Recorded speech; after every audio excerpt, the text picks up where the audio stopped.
The following takes place between 8 p.m. and 9 p.m.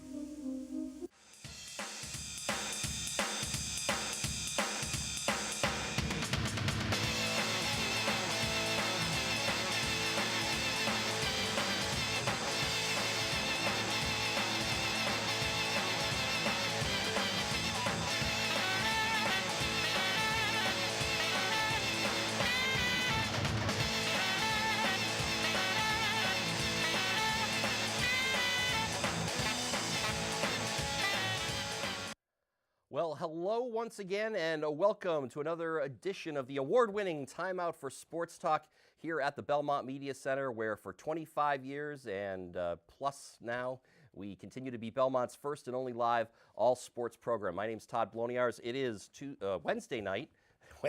We're always on Wednesdays. Why was I thinking it was Tuesday? Wednesday night, March 13th, 2019, and we're here for the next 60 minutes taking your phone calls at 617-484-2443. Again, that number, if you're watching us live on March 13th, 617-484-2443. Don't forget, you can follow us on social media, our Facebook, search Time Out for Sports Talk, and our Twitter handle is @TOSTBMC. If you're on Twitter watching us live, you want to send us a comment, our Twitter handle is TOST25 years. We've been using that one since we observed our anniversary in January. We're going to keep using it for a while. Keep it easy for you folks out there if you want to tweet us your comments. Or again, you can call us with any questions that you have. Of course, I realize most of Belmont may not be watching us live tonight, and we'll tell you in a moment why that is. But before we do that, let's start with the gentleman in the co-pilot's chair, Howie McClellan. Always good to see you. Good to see you, too. I think it's probably because we changed the clocks. That's what's messing you up Tuesday, Wednesday. You know? Yeah, somehow, we went ahead a day. Yeah, well, I always remember Kathy would always yell at me and say, oh, we got to change the clocks and screw up the kids' schedule. And I'd say, the babies can't tell time. Whose schedules are going to mess up? And you realize, too, that, of course, most of, in today's technology, most things are already, they're already preset, like your phones, your television, everything, all those clocks they jump ahead anyway. You don't have to set them at all. No, So I got two, my wristwatch and a clock in the kitchen, that's it. Yep. That's all I got to do. Yeah, that's about all I have, too. Yeah. But, and our guest, it's been a long time coming, but we finally have him back here in studio. In the co-pilot seat. Yes. Howie's nephew, a.k.a. Chris Mason from he's the Red Sox. Last time we had him on was 4 years ago. I couldn't believe it was that long ago, 4 years ago next month. And at that time, you were just a few months removed from Merrimack College and bouncing around. Actually working at the time for the Boston Herald, but you are now the full-time beat writer at the Eagle Tribune. And so, how long have you been there? This will be season 3. Really? I got hired right after spring training 2 years ago. So, yep, third season full-time, and then I had my last year at the Herald. I was doing a lot of Red Sox stuff there. So, yeah, good to be back. Thanks for having me. Yeah, and we're quickly becoming a big name on the Red Sox beat. Whether it's I'm listening on sports radio or watching one of the local sports channels, I hear your name pop up from time to time. Even some of my sports apps that I have. I'm looking out, hey, Mason says, I'm like, hey, exactly. I know this guy. Right, I know. Yeah, just don't forget, you got your start here April of 2015. And, of course, you've also been with us on several podcasts during the season. Of course, it's a lot easier to get you on those than trying to get you here in studio. But as soon as I realized, we had this little window. You just came back from Fort Myers, and glad we were able to get you in here before you get ready for the start of the season in a couple weeks. Watching baseball. Yeah, man, it's tough. It's a tough job, but somebody's got to do it. That's awesome. All right, well, we're definitely we got a lot of Red Sox to get into, which I'm glad to talk about because spring is it's going to get here someday, I know. It's feeling a little bit better. The groundhog said it, we're going to have an early spring. Yeah, when he comes out of the hole next year, I want a 12 gauge with some buckshot. Early spring. Got a little bit of housekeeping to do here on Timeout. First of all, one of our occasional regular panelists sitting in the third chair, want to send out some congratulations to Rob Daly and his wife Tiffany. On the left there, you will see little Joseph Robert Daly. He was born on March the 3rd, child number 2, of course. He's joins big sister Kelsey. That is not the recent photo of Kelsey Rose, but that was when she was born 17 months or so ago. I'm sure he's heard this a lot, but thank God she takes after his wife. Joseph, born March 3rd at 2:18 in the morning. 8 pounds, 4 ounces, and 20 inches. There you go. A cute kid, and of course, just as cute as his big sister there, who again get the whole family in there. So congratulations to Rob and Tiffany. Very happy for them. One of each now. One of a boy and a girl. Are they done now? I don't know. We'll have to ask him. Are you we'll done? ask when he comes back from his paternity leave. We sort of have. This was the stretch where we were supposed to find other people. Rob said he was not going to be available, and he, now we know why. What if he's available for his Celtics games? Yeah, it's a good question. I don't know. I don't think he's been to too many Celtics games lately, but maybe he's not missing too much the way with their up and downness of. We'll have to save that for another show. Maybe by next month when we're talking more Celtics, they'll be doing a little more consistently as they head into the playoffs. Also want to mention here, give a kind of nice big plug for BHS Sports TV's sports coverage, and with that, we're going to give. Congratulations. In fact, this is the reason I said most people in Belmont probably not watching us live on Wednesday night, March 13th, because this night will go down as the night that the Belmont boys basketball team is playing at TD Garden in the state semifinals against Tech Boston Academy. And this is the first time that they have played. They've made it to the state's version of the last four, Final Four. I guess I could say Final Four. I'll write a check out to the NCAA for having broken their copyright there. But first time since 1993, which of course was the year the Belmont boys won the state championship. I actually remember being at TD. I remember being at not TD Garden. I remember being at the old Boston Garden, helping on the call of that broadcast. And tonight, BHS Sports TV, Jeremy Meserve and Chet Messer and football coach Jan Kuhlman, who I've talked to throughout the football season on the Toddcasts. Well, yeah. So they're all there tonight, and we have a halftime score for you. It tells you how live we are here. A little after 8 o'clock. Halftime score, the Marauders are tied with Tech Boston at 26 apiece. They were tied at 12 at the end of the first quarter, so that is a very close game apparently. But a great story for them. What a season that they have had so far, and hopefully and they the can girls too. two They more had a wins. good season. Well, I was about to get to them too. I just mentioned the boys first because they were playing live tonight. Boys are currently 23-2. Actually, one of the two losses for the boys team this year is against Tech Boston, the team they're playing tonight. So it's not that surprising. There's a couple of players who came up big in their state sectional win, the North sectional win up at Saugus Arena last weekend, up in Lowell. That's Preston Jackson Stevens and Danny Yardemian. Yardemian, a senior captain who's going to be playing at Bentley next year. In fact, he's now the all-time leading scorer in Belmont High boys basketball history.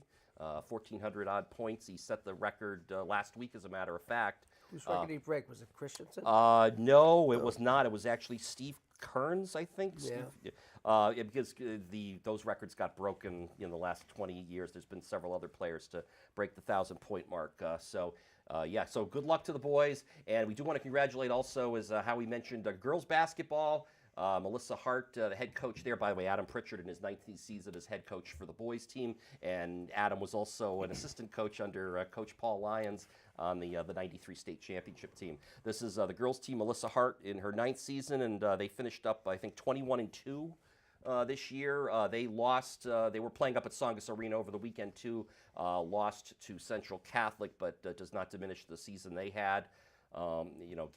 Just another solid year and led by a couple of their seniors. And they both teams played very well this year, and a lot of the games got covered on BHS Sports TV on the newly named Paul Lyons Court.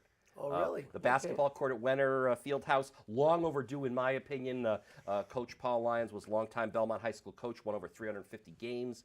And, of course, he was also the coach when they won the state championship in 93. I remember him well, great guy, and I'm glad, it seems like it was a dedication long overdue. Glad it happened. And, so it's been March Madness here in Belmont, and certainly, again, we want to pass along good luck to the boys team and congratulations to the girls on a great year. And again, you can catch a lot of those games on BHS Sports TV on demand. The game at TD Garden will be showing up on the website and also on the TV schedule very soon. Jeremy Meserve, Chet Messer deserve a lot of credit because they've been covering many of the games throughout the season. So That's good. been fun. I was also fortunate enough. I had a free Friday night about 6 weeks ago. I jumped in and actually called the boys' game the night that Yardemian broke the 1,000-point mark for his career. And he did it with like a halftime three-pointer, and then they had a little ceremony before they went into the locker room at halftime. Did you practice and have a signature call for when he did it? No, I think I knew it was coming up. I knew how many points he needed, and we were keeping track. You didn't work on something like that. I just said congratulations, he's got the 1,000 points. It wasn't anything, wasn't like an, you know- oh my! Yeah, but you see, know, if, one you of re- those, if you rehearse that stuff ahead of time, it always sounds too scripted. You know, it's gotta be organic. That's the whole thing. I mean, you know it's coming and you're ready for it, but then you just kind of let the moment, you know. I think Bob Costas had argued that point with I don't know. I don't know. You think Bob Costas Sure, scripted he all probably this stuff stood out? in the mirror and went over it 100 times. I know there are some announcers here on the Boston sports scene that have been accused of doing a little too much scripting, but Yep. but yeah, I was giving Sean McAdam a hard time the other day because he's doing some of the radio broadcasts. I was like, "Do you have a catchphrase?" No. Why would I need one? I should probably try and come up with one. wow. Yeah, Joe Castiglione's going to have a lot of broadcast partners this year. They did not get him a permanent replacement for Tim Neverett, who's on the Dodgers radio broadcast team now, and yeah, they're going to Let me have. see, when's Berman doing the Red Sox?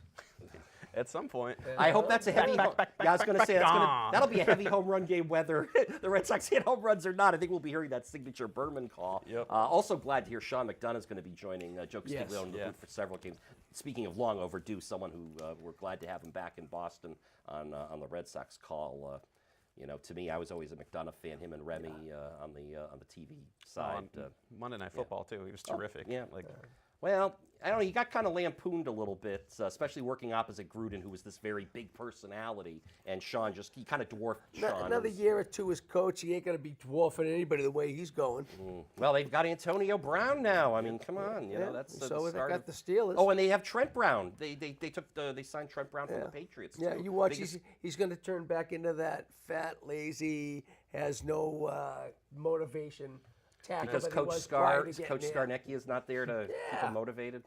That's And my he's got- that's my call. Yeah, he'll go right back to it. And then when they're in Vegas with all his money, you know, what after one good year, how does he become the highest paid tackle in professional football? I mean, he just hit the lottery, man. He's 26. Like, he's younger than a lot of these guys that hit free agency, and then did have a very good year. But that is a lot of money. Think about this too, that Trent Brown was kind of a throw-in almost after the fact, after the Patriots had traded Jimmy Garoppolo to the 49ers. It was almost like some kind of, whether it was a backdoor deal, we'll never know the truth about how it all went down. But, oh, I'm sorry, can we cut away from that for a minute? We're not quite ready for that, sorry.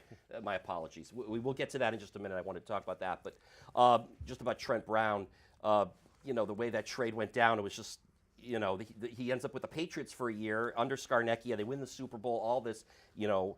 There was questions where he could even be a left tackle because he was a right tackle in San Francisco, and then all that led to him getting the biggest paycheck in you know, NFL history for an offensive lineman. So it's yeah, that's quite a deal. Why don't we go to the picture now? Actually, we're going to segue into the Red Sox here. There's a reason we have this photo.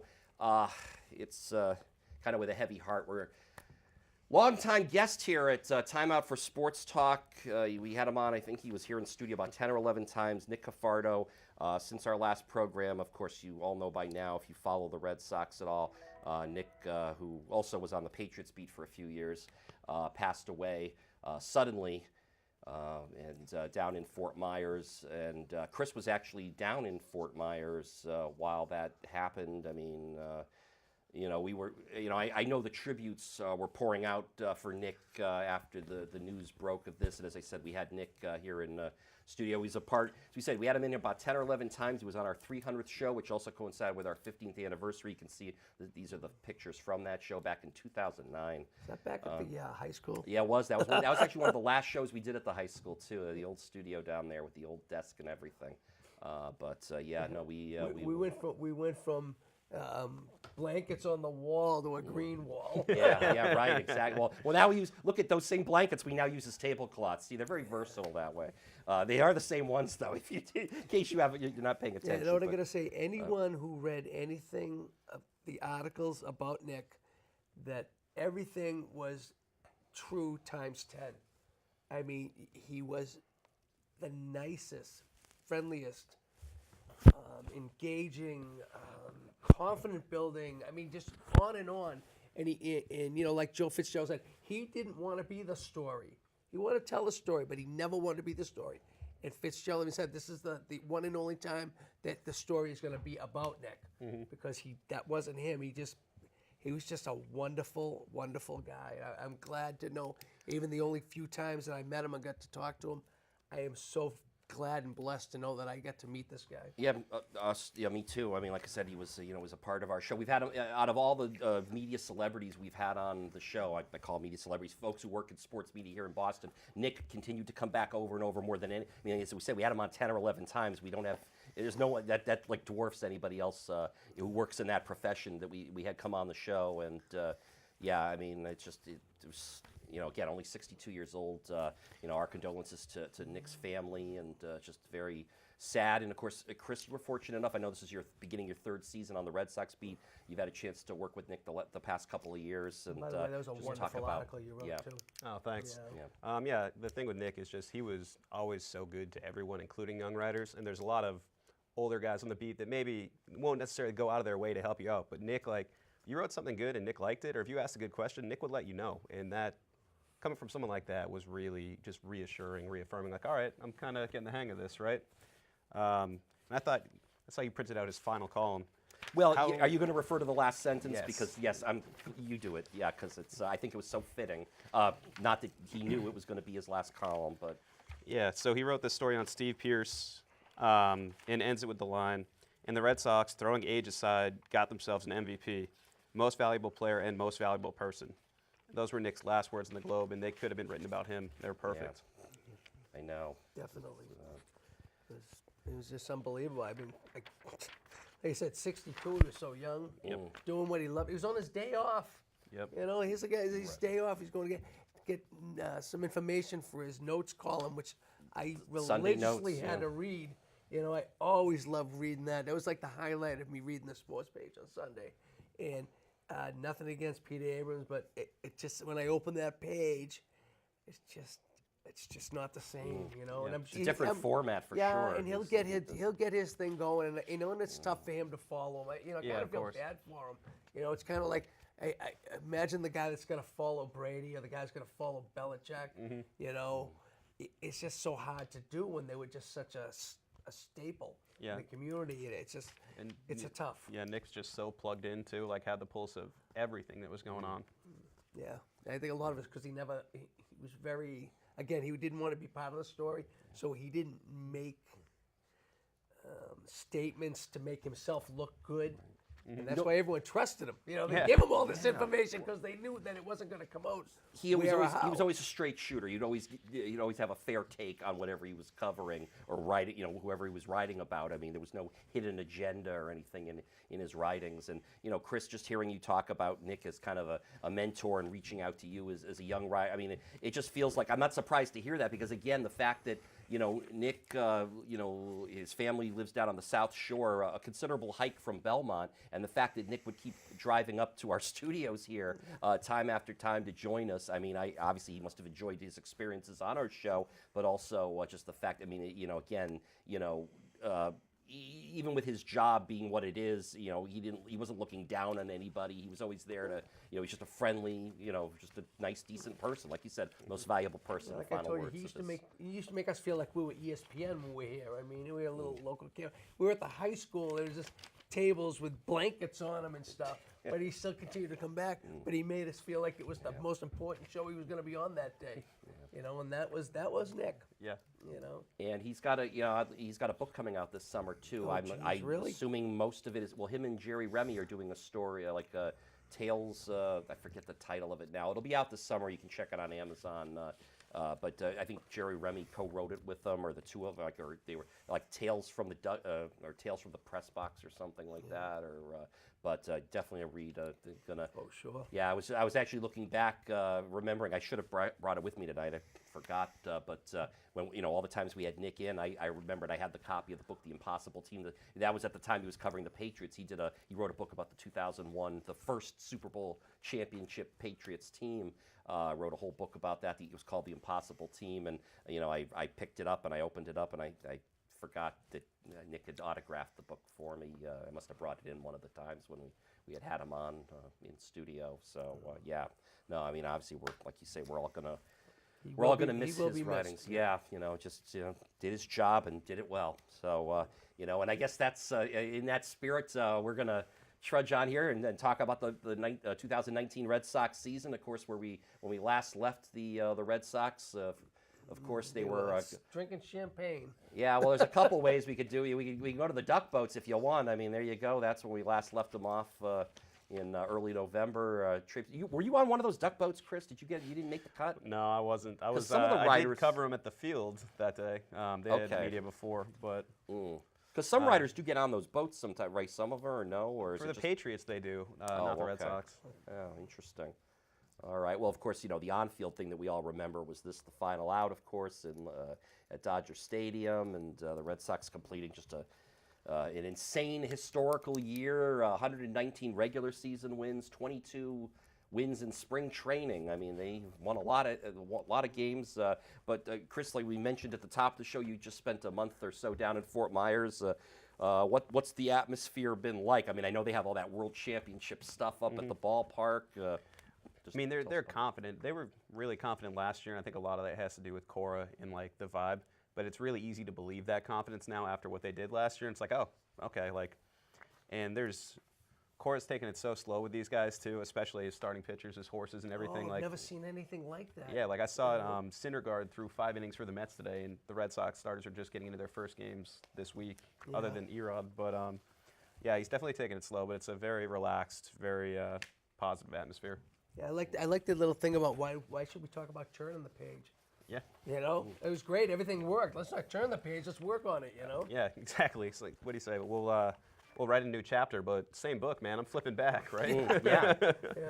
That was good to hear. It was, although for what it's worth, this spring training hasn't been quite the same as. I mean, they went 22-9. They had the best record last year in exhibition games, which means nothing, but. At the time, Cora said it would kind of set the tone. I know, Chris, you had even wrote this a few times in some of your game stories and stuff that Cora had referred to it being, that's what he thought gave him the confidence, or at least set the tone for what would be a season where they won 108 games and 11 postseason games. And this year they're only 6-12 out of the gate. And I mean, from what you saw, what do you think the reason for that is, or does it? I mean, I know these games shouldn't matter, so do they matter? I mean, they meant a lot to Cora last year, and I think he cares a lot about the last week or two, and he says he doesn't care about the results. He just wants to be playing clean baseball, and I think at this point you've seen. I think a big reason that they are what they are is because a lot of their best players aren't playing. Even if you go through these at bats that we have right here, J.D. Martinez has 16 at this point. It's not like he's trotting those guys out there time after time. I don't think the results matter too much, but just watching the games, and if they're playing clean, they're playing good defense, then that's really what he's looking for at this point. How'd Pedroia look? He looked good. Didn't play too much, but no, when I saw him, he looked good. He isn't doing his signature hop step anymore. Before every pitch, he would go jump up in the air, and so he's taking that out. He's the most fascinating case because he basically has to alter his DNA if he wants to keep playing, right? And he's acknowledged that. He said, there's going to be times where we're, it's like a 5-run game. There's going to be a ball at the middle that maybe I could get to, maybe I couldn't. I'm just going to have to let it go through instead of diving and banging my knee. Yeah, I heard him say that. It made a lot of sense. As much as you don't really want to think that some guy's not going to try as hard, but he's got to do things to preserve himself. As opposed to, making the spectacular play when it doesn't count. Yeah, and it's just so weird coming from him specifically, though. Like, 1,000,000 miles a minute, that's, dirt dog, that's who he is. Yeah. Can he change that DNA? And I think they're being really realistic with the expectations for him, where Dombrowski said, hey, we're hopeful this guy plays 125 games, right? That's best case scenario. So I think they have a good plan in place, and ultimately it's going to be on him. Yeah. We got a photo of Pedroia from down in spring training we can go to there. I mean, Chris, given the way this guy is, he's 36, and we know how he's hardwired. The guy does dive for everything. It's admirable that he can say that that's the way he should play now, or he's got to change the way he plays going forward. I guess it's easy to say it. I don't know if it's going to translate it into actual. Can you do it? When you're in the game, is he going to be thinking like his statement was? Because that's not the way he plays, and I know how heartbreaking it must have been for him to not be a part of last year's championship team and having to watch it all from a distance. And how does? It's been basically 2 years, right? That he hasn't really played any baseball. Or any decent amount of baseball. Yeah, and with him, I'll believe it when I see it, right? When I see him play that way, can not play recklessly. I'll believe it when I see it. It's easy to say now, but His words are spring training too. Well, Stephen Wright, is that going to mess up any thoughts they had about the bullpen, you think? Or and the fact that he hasn't really pitched in the last 2 years, does that really mess the equation up that much? I think it kind of does. Like, if you look back at the beginning of spring training, Cora mentioned him as a potential closing option, right? So they obviously had some measure of expectations for this guy. Now, as spring training went on, it was clear he probably wasn't going to be ready for opening day either way. So, who knows? And it's easy for them now to be like, oh, well, we weren't counting on him. But it's like, at the beginning, you did mention him as one of 4 guys that you could see taking the 9th inning. So I do think that's a blow. And we can get into the bullpen more. we will. We have a picture of Stephen Wright here, too. From the files, just mentioning, of course, the story about Stephen Wright. If you're not aware, he got suspended 80 games by Major League Baseball for PED use. Do we find out officially what drug he tested positive for? Some kind of painkiller? It was a growth hormone. Oh, it wasn't HGH. Oh, to help him recover from the knee surgeries he's had. Hypothetically. But, the other thing to keep in mind here is, you could say coming off a knee injury, it might be helpful that he's going to be back. Maybe giving him 80 games of rest, he'll be back healthy for the second half. Just keep one thing in mind, though. He won't be eligible for the postseason. So at best, you're going to have him for, the last 3 months. That's at best. But, given the bullpen question marks, this was certainly not good news to hear. Yeah, although he hasn't been the same since that Dodger game when he dove back into second base like 3 years ago. Yeah, I know. That's something we'll talk about 20 years from now, sitting around and having a couple of cold beers and remembering he probably will be too. Being a pinch runner, and his career just went haywire on it. But, having not really pitched in 2 years, how much was he going to give us? How much did he have? And I'll still say I am not a fan of a knuckleballer being your closer. That's just me, but. Yeah, the one thing is he was very effective when he was healthy last year. Like, if you go back and look through the numbers where... Oh, yeah, from the... Yeah, he had a 2.68 ERA, and that was with one bad start where his knee was basically, it was like the one before the DL, so his knee wasn't right. He got lit up there. Like, those numbers could have been even better. And I should reference that he is not strictly a knuckleball pitcher. He does throw some other pitches. Compared to, say, Wakefield, who was definitely 100 or like 90%, and I think Wright's more. And he does throw a fast knuckleball too. Well, he told me he throws 3 different knuckleballs. He's got like a 65, a 70, and a 75 mile an hour one, and they like have different movement on them because they're not rotating as much or because of the speeds. Yeah. And then he's got the fastball too. That's not. It's not going to light the world on fire, but it's also not a total batting practice. It wasn't fastball. as bad as Wakefield's fastball. Yes, exactly. By the way, quick update from TD Garden. Belmont 41, Boston Tech 40 at the end of the third quarter. Oh, finally, No the tie has been broken. Yes, they're up Belmont by 1, and they're in the fourth quarter now playing. So we'll get you a final score before we end the show. Hopefully the Marauders can hang on there.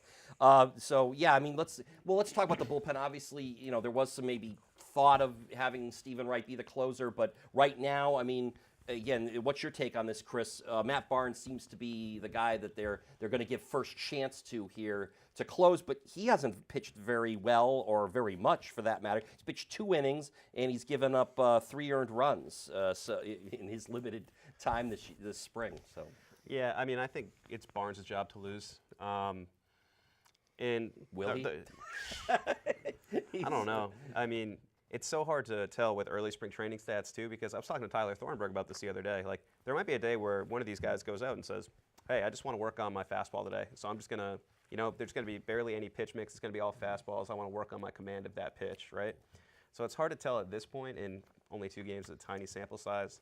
But the interesting thing is, I think Cora is going to use him as like a progressive manager either way. Like, if he wants his best reliever in the 8th inning because the Yankees have 3, 4, 5 coming up. I think Barnes gets that, and then it's Brazier take the 9th, like take us home with the bottom of the order, which they said they wanted to do with Kimbrel, but I don't know. I was just going to say it's probably going to be easy to do that this year, but because Kimbrel would have fought that. Yeah, it's funny. Yeah, because Kimbrel wanted to save stuff. Yeah, exactly. Like Farrell kind of alluded to wanting to do that, and that never happened with him. Cora said specifically, like, yeah, this is what I want to do, and it never happened. So it's like, what's the common denominator there, right? It's Kimbrel wants the saves. Maybe that's why they really haven't gone after him as hard as, especially now that there hasn't been really a big market for him. You figure that, most teams, when there hasn't been a big market, they usually let the guys go out and fill the market, say, okay, this was what we can give you. Obviously, it's not out there what you thought, but they're not pushing that button, And his initial ask was so ridiculous, the 6 year, $100 million. I think that scared a lot of teams off right off the bat. They're like, no, for a 30-year-old closer, we're not doing that. Yeah, some of these years and contracts is, to me, just getting way out of hand because none of these guys are going to produce for that long a period of time. It's just not going to happen. No. So you gotta, you gotta balance that, with outs and team buyouts and whatever you can do. But 10-year, 13-year contracts. I mean, really. Is his agent who I think it is? Is it Boris? No. No, it's not. I didn't think so, but yeah, he did ask for big money. It's not the devil. Yeah, I know. But Beelzebub, as I like to call him. Yes, I was going to break out the nickname again, but I've used that one before. It's a tired trope there. Craig, the interesting thing, I have a picture of Kimbrel here. There he is from last October. It's interesting, you talked about Howie, you talked about his market. Well, is there any market out there? I mean, he's still unsigned. I mean, he doesn't, whether he doesn't want to tuck his tail between his legs and accept a small, offer or something much less, but doesn't feel like there's any kind of market out there for him. I mean, I think the Red Sox are smart not to give him the big money because, the fact he really was not a big contributor in the postseason last year, the fact they had to turn to the starters to basically bail out a shaky Kimbrel. I mean, I think, and then based on the demands that he made in the offseason, it makes sense. His final numbers are great, but watching him, he's like a heart attack pitcher. Yeah, and I mean, and his thing now too is that say he's like, okay, fine, I'll take a 1 year, $20 million deal, right? The Red Sox are so close to the highest luxury tax, that's $30 million for that pitcher, and are you willing to spend that much on Craig Kimbrel? Yeah. No. That being said, it's shocking they haven't gotten anyone else. I honestly, I was pushing the David Robertson train. I was driving that one, thinking he makes a ton of sense as a guy that has closing experience, signed a relatively modest deal. I'm trying to remember how much it was now. I think it was around 20. Which would have been, or maybe it was 18. That might have been bumping up close to that threshold too, though, for the Red Sox. Yeah, but just even with him, he's perfect for Barnes and Brazier. Basically, okay, here are your training wheels. We're gonna let Robert. You can grow into this role while Robert starts with it, right, and see how that works. And also, he's someone that's been so consistent, and I don't see losing. He's not someone that's reliant on a 99-mile-an-hour fastball. It's suddenly just gonna go kaput. Are we gonna see anything from Thornburg? You think? I don't know. It seems like they keep trying to. Come on, you can do it. You can do it. It just doesn't seem to be coming to fruition. Yeah, and I swear part of that is just so much. Dombrowski just laid out so much capital to get him. Stubbornness that right. He's just gonna. You've got to hope to get some return on this asset. I think that's the way you're looking at it. Right? I mean, you got to look at it that way. I mean, you're right though. The odds are getting longer and longer that he's going to be able to contribute anything. But he's another guy that's he's so tough to gauge just because his spring stats are always terrible. He's a notoriously slow starter. But it's getting to the point now where Cora is saying all right, we have to see results at some point. So his next few appearances, if you want to read into something in the Grapefruit League, those are worth reading into. Well, how about this?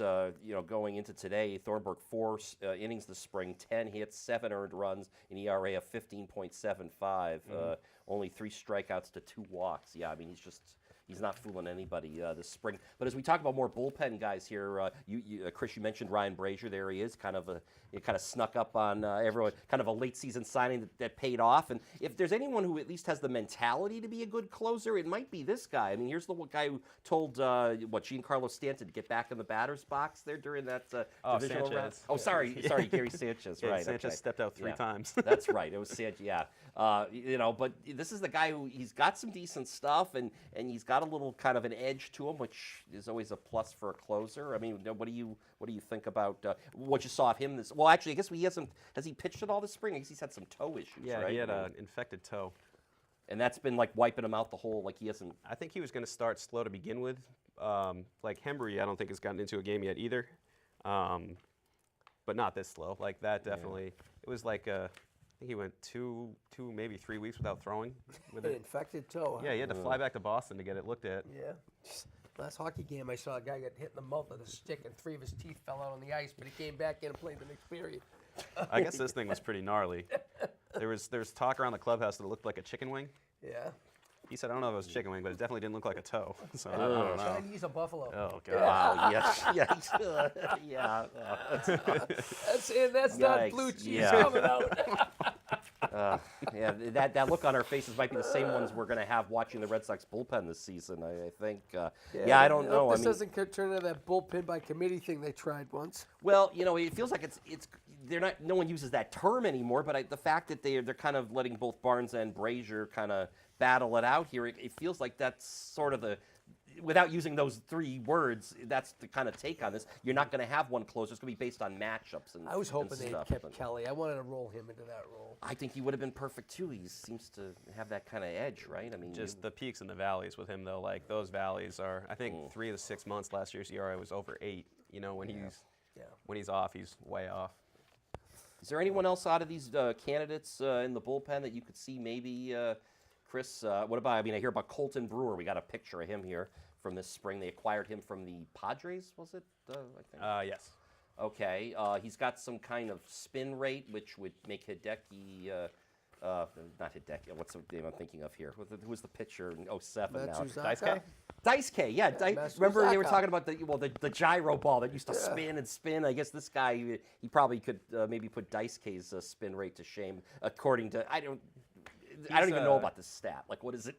So he's an interesting guy just because they identified stuff with him. Like, basically Brian Bannister is their guru with all that spin rate sort of stuff. And they're like, all right, we're going to bring him into Banny's lab and we'll see what he can do. They moved him like a foot over on the mound too. They saw something with the release point and the data stuff. But at the end of the day, this is a guy that the Padres were willing to part with because they didn't have enough 40-man spots. So I think there's a good chance he starts in Pawtucket either way. But because he has options, I guess, right? Yeah. Okay. And he's just an interesting arm. And that's the thing, like, people keep talking about the bullpen competition. It's pretty much set already just because none of these guys have options anymore, really. Especially now that Wright's out of the equation. Velasquez was the one with options that might have been the odd man out, like just a tough luck type deal. But, yeah, they're pretty much all out of options there. Do you think they're going with 7 or 8 bullpen guys to start the season? Obviously, they're going to start out west on they're going to play 11 straight games to open the season with no off days.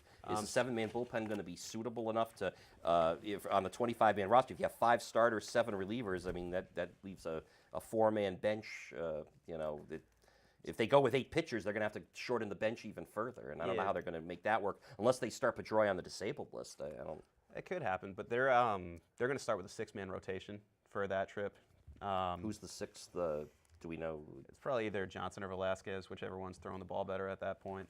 But yeah, so they're going to start with or maybe both of them, right? Maybe they combine to be that 6th, like you give me 3, you give me 3, and we'll which go they're from both there. capable of since they were, they did a little bit of the spot starting thing last year too, right?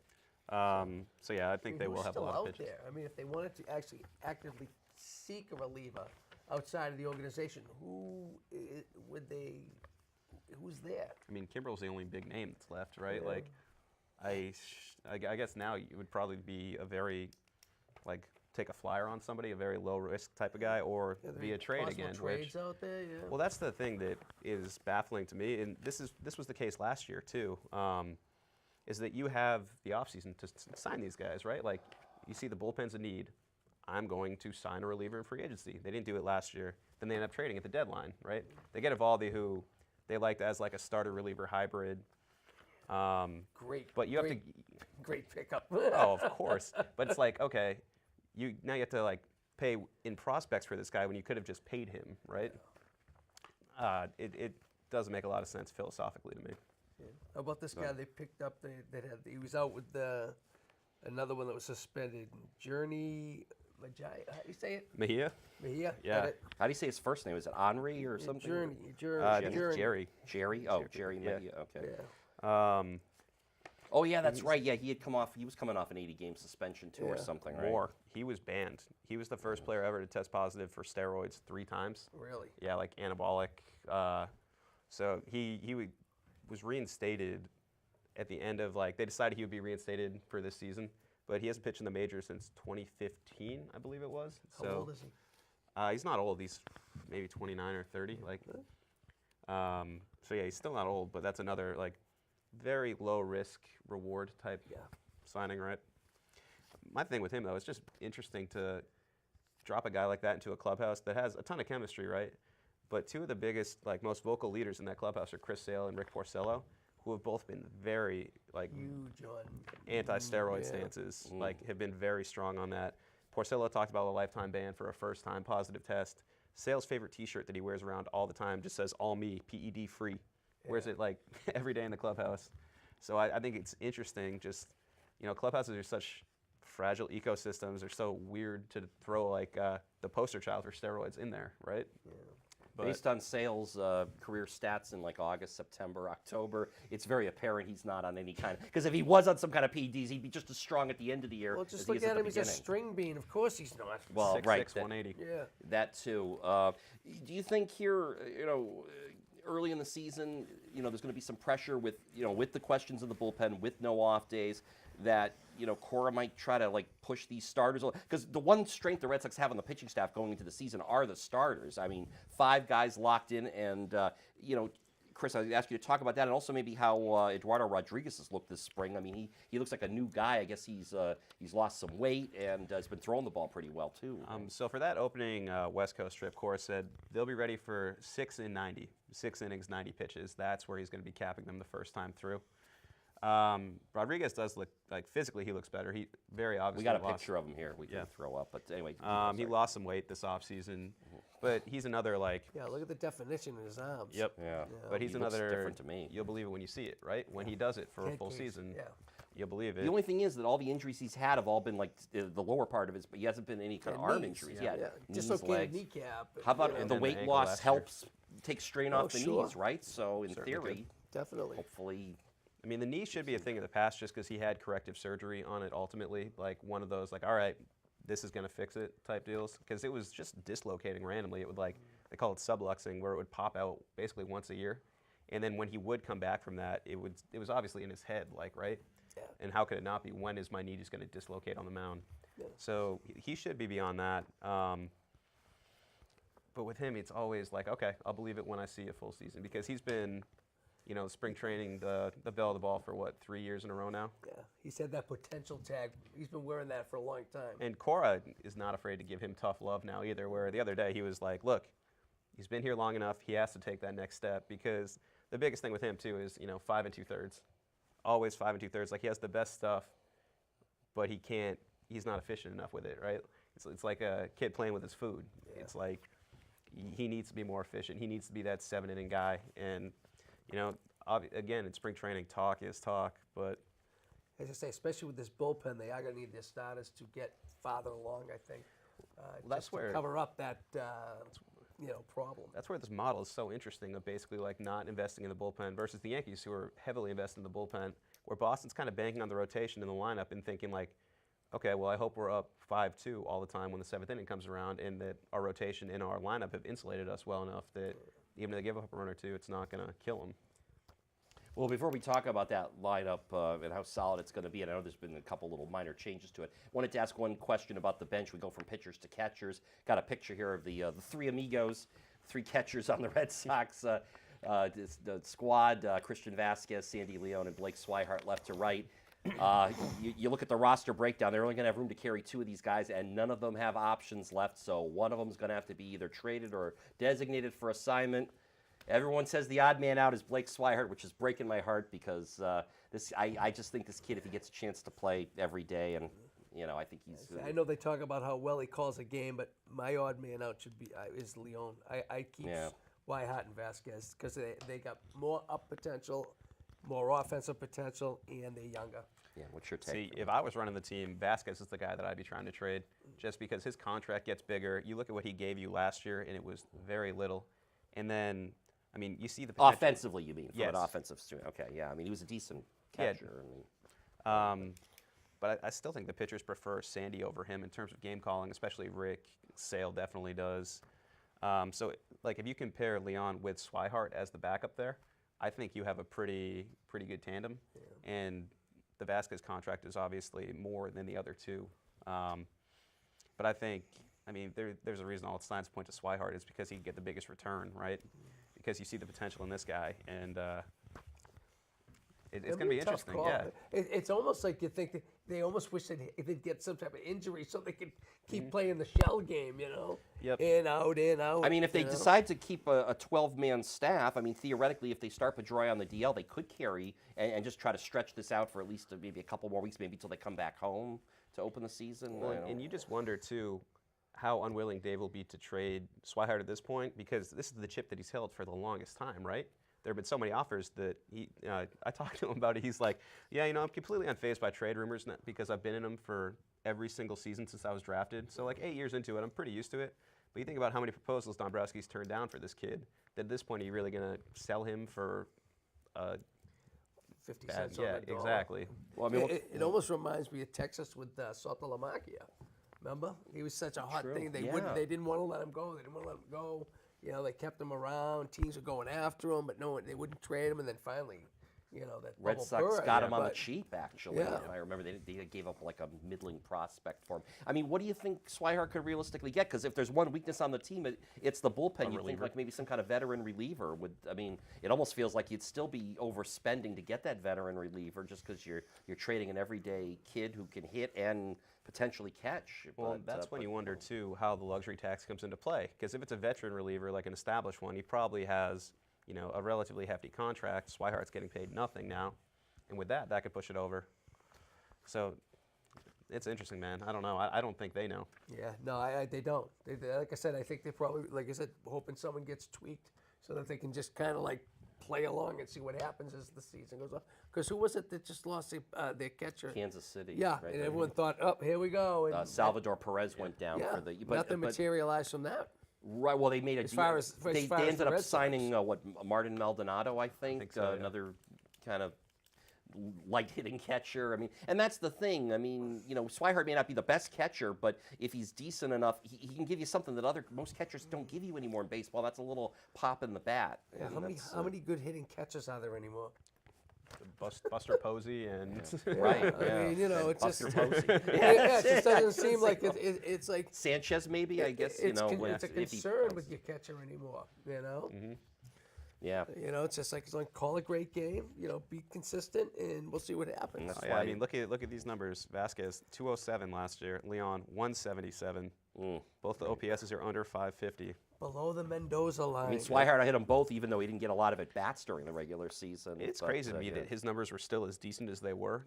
It's like first half of the season before, like when Vasquez went down last year and he started getting regular playing time, he started to hit, and you're like, oh, this is what this kid could do with regular bats. Before then, it was like, okay, you're going to play once every 10 games, and good luck with Verlander tonight. Like it's just completely unrealistic to expect someone like that to We're have. not going to let you play too much, and when you do play, you're going to play against a big pitcher. Yeah. Yeah. But yeah, Show us what you can do. have big league timing down. Let me ask you this, because, Chris, you kind of started off earlier in the show mentioning, Cora's take is that, hey, we're not going to make a lot of changes. Why fix it if it ain't broken? And, yeah, I understand that.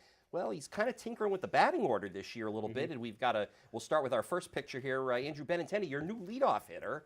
What's the rationale behind this switch up at the top of the order? What's going to be, Benintendi, Betts, and Devers batting third? I don't think Devers is actually going to bat third. I think that's something that Cora is, trying to motivate him with at this point. Like, maybe he works his way into it, but to start the year, I don't think he'll be up there. But I love the Benintendi leadoff and Betts second. I wrote this last July. There was one stretch where they finally weren't hitting, and it's like this is such an easy way to have more offense. Mookie Betts wins MVP last year, has 32 home runs and only 80 RBIs. There's nobody on base for him. Put Benintendi in front of him, suddenly he has more traffic. Yeah, their original thought on that was they wanted to get him more at bats. But like I said, the other side is there was no one on for him. Yep, and the number 2 hole is like sabermetrically. That's where all those numbers say you should put your best hitter, and that's why you have Trout bat second. I think it's Stanton in the Yankees lineup. Just because you have that balance of like this guy's still going to get almost more bats than anybody, but is also going to have a little more traffic. Yeah, I'm looking here. Benintendi with a 366 OBP. I mean, is on base not quite as good as Betts last season, but he certainly keeps getting better. He's a talented young player. Doesn't have the kind of power, so yeah, he's more likely to, I guess, get on base ahead of Mookie. I mean, I guess maybe it's not a bad idea in theory. And he was great there last year when Betts was down with the oblique. Benintendi batted leadoff for 2 weeks, and his numbers were really good. I think he hit like 330 there. His OPS was over 900. Like, it was kind of like he was given that responsibility and ran with it. So I like that. Yeah, it'll be interesting. That's for sure. The Devers, he's going to be a question mark. He just gets so much young. He's got talent. He's got power. And Yeah. But like I was watching the game the other day, easy fielding play, and he sails it to first base. Pulls Pierce off the bag. Guy's safe. You can't get away with that. He did that like 2 or 3 times in that game I was watching. Yeah. With him, it's interesting, too, because I find, so Cora likes analytics, right? But he chooses when to use them with certain players very selectively. Like Devers, he always cites his range stats. He's like, well, yeah, the errors are there, but if you look at his range numbers, they're actually very good. Like, he's getting to balls that Nunez, for example, is not getting to. But then with someone like Bogarts, who has the sabermetrics are not kind to him. They say he has no range. He's like, well, I look at Xander and I see him more as like a traditional, we measure him by errors. And it's like, well, which is it, right? Yeah, right. I know. Whatever fits the story. Yeah, but the thing. Well, Butch Hobson was a great third baseman back in the day. Good thing they didn't measure him by all the errors he had over there at third base. But we have a picture of Devers here who looks another guy who looks different this year. When Butch Hobson played, though, they always had a problem with the foul line on third base. Here's another guy who came into camp looking a bit different, a bit of weight loss for Raffy. Hopefully that helps him move around a little better, I guess, even though it's, It's kind of refreshing to hear him acknowledge. So he told me he's only lost 2 pounds, but it's very different weight that he has on now. He's definitely moved it around then. Yeah, exactly. He's more That's muscular. a good trick. I wish I could do. How do you do that? You move it around. You don't really lose weight. You just move it around. Yeah, but You see that cool acknowledged. sculpting guy. Oh, okay. Is that what? He acknowledged that the extra weight last year. He's like, I think it's a reason I ended up on the disabled list because he did have the nagging hamstring thing, and it's like, yeah, maybe that's a motivating factor that he looks at and thinks, if I'm in better shape, my hamstring doesn't go like that. Yeah, he strengthened a lot of areas. Yeah. Got another that helped picture him here I out. wanted to show. Speaking of, this probably doesn't solve the problem this year, but I know one of the pleasant surprises in the first few weeks of spring training, you got to see him, Chris, Michael Chavis. Everyone says Red Sox don't have a farm system. They don't have prospects. I mean, this kid hit 4 home runs very early, to start the Grapefruit League season, and he's got some promise. I know they're trying him at a lot of different positions, but maybe he becomes a third base option. I mean, do you see him having any kind of impact on the 2019 team, or is he? I mean, he could. I think he'll be up at some point this summer, but he's right now. It's like, all right, kid, go to Pawtucket, take ground balls to second base. You're a corner infield prospect. All their good prospects are corner infield guys. If you can have that versatility, go to second and. That's an obvious weak point moving forward, right? Even beyond this year, if Pedroia's knee isn't right, if Nunez's knee goes again, Holt is serviceable, but he's still not everyday guy there. Yeah, there was a time when second base was off limits. They just figured there's Pedroia's here. He's going to be here for a while, so that's why any Mookie's in right prospect field. we have at second, then they were moving those guys around, play short, play third. That's like you just said. That's why they moved Mookie ultimately out of second base, like you just mentioned, Chris. Bad news from TD Garden. Chet Messer just texted me a final score. Tech Boston defeats Belmont 61-53. Marauders fell behind early in the fourth quarter and spent most of the fourth quarter trying to catch up and made a couple of runs, but in the end, Tech Boston wins by 8. Adam Pritchard's Belmont Marauders finish at 23-3 on the season. There will be no. They get to the Final Four in the state for Division II boys hoops. Congratulations, hell of a season. I know it's not the way that team wanted to see the season end.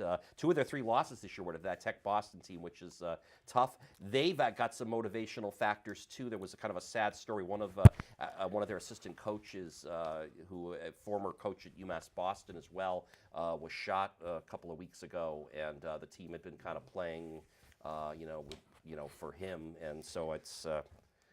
Both teams really wanted to win that game. Hey, badly, they made a great run. Yeah, they did. Again, 23-3. They got to the Garden. As I was saying to Kathy tonight, Hey, they're playing in the Garden. I mean, Yeah. Belmont, Like Crosby, Stills, and Nash, right? Back to the Garden. Yeah, but you know what I mean. It doesn't happen that often. No, I know. So if they get only to the that second point, time, it's pretty good. That was yeah. only the second time they'd done it. Yeah. So, yeah, sorry to pass along that bad news. The game will eventually, you will see the full broadcast of that game, courtesy of BHS Sports TV coming up soon. So keep an eye on the BMC schedule for that. Okay, we're winding down here. Chris, I need to point this out. We're talking about other guys in the lineup. Great story you had, I think it was last week, on Jackie Bradley Jr. and his improved offense this spring, and certainly kind of it started during the second half last year. Talk a little bit about that for people who maybe didn't get to read the article, and what you think Jackie's chances are to have a big year this year. And certainly, last year they were playing J.D. Martinez in the outfield a lot more because Jackie was struggling, but if he plays well, maybe Martinez becomes just a full-time DH again. Yeah, well, thanks. And it goes back to Martinez. He hooked Jackie up with his swing coach about halfway through last year. He really slumped badly in the first half last year. There was one stretch where I remember he could not stop striking out against the Orioles. He saw 42 pitches in the series, and 39 were fastballs up and in that he just could not catch up to. So he went to JD because JD, is the amateur swing coach, amateur hitting coach, and JD said, "Hey, talk to my guy. This is the guy that redesigned my swing. He's out in California. Give him a call, send him some video." To do at this point in your career. Yeah. Redesign your swing. Exactly, but he acknowledged. He said, JD said, Jack came up to me and said, "Hey, I'm all in on this. I got nothing right now." So he did that. They tried to fix him on the fly last year, which is obviously tough because, again, it's you can't just stand in there and try and get your timing down when you have Verlander pitching against you, right? Yeah, it's right. like you need some results, especially in a pennant race. So he was fixing it on the fly. His second half was very good. And then obviously, he's an ALCS MVP, but he still only hit 2-something in the playoffs. Yeah. So this offseason, he flew out to California twice. Tim Hires went with him too, the real hitting coach. Despite that low batting average, his OPS was 835 in those 14 games, which was kind of on par with what he did in the second half after struggling. So he was certainly slugging the ball better. We all remember that home run binge he went on during the ALCS and World Series. Yep. So then it's just with an entire offseason dedicated to this new swing, can he be that guy? I mean, the potential has always been there with Jackie Bradley Jr. When he gets hot, he's... And he hit at every other level in baseball, every up the minors. That was the big thing. He tore apart pitching until he got to Boston. And it's just it was almost like he forgot how to hit the ball. We know what a good center fielder he is. Boy, if he can start hitting with Willie Mays out there. Yep. Well, not Willie Mays Hayes. Willie Mays. And you know what? In my mind, when I was thinking about, down the road, the next couple seasons, all these young players have their contracts coming up. And you're thinking about, well, they can't sign them all. And who are the guys that are most expendable? And originally, I might have thought of Jackie Bradley Jr., but he might also come at one of the more affordable contracts if they can extend him. I mean, someone like Mookie might be commanding $35, $40 million a year. Whether he gets it, I don't know. But, Jackie certainly can't command that much. But if he can keep playing center field the way he does and then give this kind of pop in the bat where he can hit 20, 25 home runs, maybe he's, you keep him, you sign him to, a long-term extension that's going to come considerably cheaper. I do believe he's represented by your favorite agent, though. Yes, yeah, I know. Yeah, that's the one. And Betts isn't, so maybe they have a chance on Betts. But Really? I thought Betts was, no? No, I don't think so, no. He's one of the few. I know Bogarts and Bradley are both under the spell of Satan, but agently speaking, of course. But yeah, that's so. Well, we'll see. I mean, what other observation? Well, actually, wait a minute. How much time we got left? What, 2 minutes? Or something like that. Okay, 2 minutes. We got a text tonight, or not a text. We got a tweet at TOST 25 years. That's the hashtag. Someone named Jules asking. Actually, happens to be I think our director in the other control room here. She had time to do this while she was directing. Boy, she is multi-talented, huh? Julie Land says, "Looking good, guys. What are the chances the Sox go all the way this year?" Well, there hasn't been a repeat champ in 20 years, and certainly the Red Sox, even though they've won 4 championships recently, none of them have been consecutive. So what do we think? I mean, I'm all in. Why not? Here's the thing. I mean, they're going to lose. I think they could, lose maybe 10, 15 more games this year. It's still a good year. You're winning in 90-something games, but will that be enough to win the division? And I mean, what are your thoughts here, Chris? I think a lot of that depends on how badly Severino's injured. He's on the shelf now with an arm issue, and that's one of those things. That the Yankees lose their ace.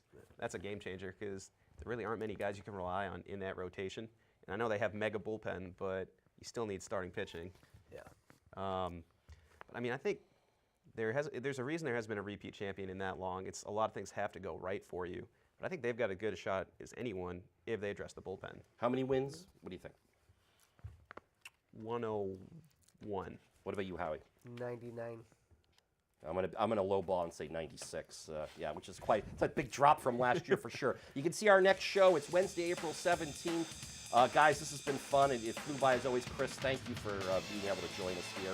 We will continue to talk to you through the season on the TOST podcast, which we look forward to. But I'm glad we have to get you here to talk in person, face to face. Oh, great being in here always. Great having you. And Howie, always good to have you, of course. And go Red Sox! Can't wait for spring. So see ya. Good night. Please. Please.